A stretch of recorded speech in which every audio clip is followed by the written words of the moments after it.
यार पढ़ाई में मन नहीं लग रहा है। ऐसा फील हो रहा है जैसे कि मैं पढ़ाई के बंधन में बंध के अपनी जवानी को बेकार कर रहा हूँ। मोबाइल चलाने का मन करता है, चैटिंग करने का मन करता है, दोस्तों के साथ घूमने का मन करता है। हर पल यही सोचता रहता हूँ कि टॉपर कैसे पढ़ते होंगे, वो कैसे ले आते हैं इतने मार्क्स, उनकी मेमोरी इतनी सॉफ्ट कैसे होती है, कैसे कोई स्टूडेंट एग्जाम में 98%, 99% ले आता है। जबकि तुम्हें लगता है कि तुम पढ़ते तो बहुत हो, फिर भी तुम्हारे अच्छे मार्क्स नहीं आ पाते। ऐसा क्या होता है जो एक टॉपर को तुमसे अलग बनाता है? इसका जवाब मुझे आपसे चाहिए। ऐसा क्या है जो किसी और के पास है और तुम्हारे पास नहीं है? ऐसा कौन सा काम है जो एक टॉपर कर सकता है और तू नहीं कर सकता? ऐसा क्या है जो उसे बाय बर्थ मिला है और तुझे नहीं?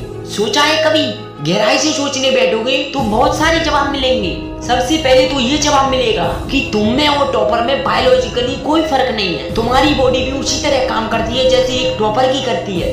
एक टॉपर की आंख भी 2 को 2 पड़ती है और तुम्हारी आंख भी 2 को 2 पड़ती है। तुम भी मोबाइल यूज करते हो और एक टॉपर भी करता है। उसके पास वही सिलेबस है, वही टाइम है, वही मौसम है और तुम्हारे पास भी। तो फर्क किस चीज का है? फर्क बहुत ही कम है, समय और प्राथमिकता का। एक टॉपर को पता होता है कि कौन सी चीज को, कौन से काम को कब और कितना समय देना है। तुम्हारा मकसद सिर्फ पढ़ना होता है, रटना होता है, मार्क्स लाना होता है। जबकि एक टॉपर का मकसद सिर्फ पढ़ना नहीं होता, उसका मकसद कुछ और होता है। पढ़ाई तो सिर्फ एक माध्यम होता है जो उसको उसकी मंजिल तक पहुंचाने की लायक बनाता है। इसीलिए उसको पढ़ते टाइम नींद नहीं आती, क्योंकि उसको पता है कि वो सिर्फ पढ़ने के लिए नहीं पढ़ रहा है बल्कि कुछ बड़ा करने के लिए पढ़ रहा है। यही बात उसको दिन रात मोटिवेट करती है। यही फर्क होता है एक एवरेज और एक टॉपर स्टूडेंट में। आज भले ही तुम्हारा पढ़ाई में मन नहीं लगता, लेकिन जब जरूरत पड़ेगी और मजबूरी होगी तो तुम्हें ऐसे ऐसे काम करने पड़ेंगे कि तुमने सपने में भी नहीं सोचे होंगे। लेकिन अगर तुम ये चाहते हो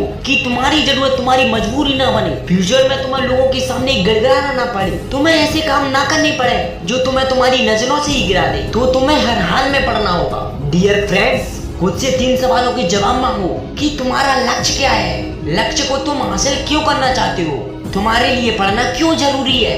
ध्यान से खुद से अकेले में सोचोगे तो तुम्हें सही जवाब मिल जाएगा, तो तुम्हें पढ़ाई में मन लगाने की वजह मिल जाएगी। लेकिन अगर तुम्हें फिर भी जवाब नहीं मिलता है तो तुम पढ़ाई को छोड़कर बेशक अपने माँ बाप के टुकड़ों पर पल सकते हो और अपने आने वाले फ्यूचर को बर्बाद कर सकते हो। तो आज के लिए बस इतना ही। अगर बात समझ में आनी होगी तो आ जाए।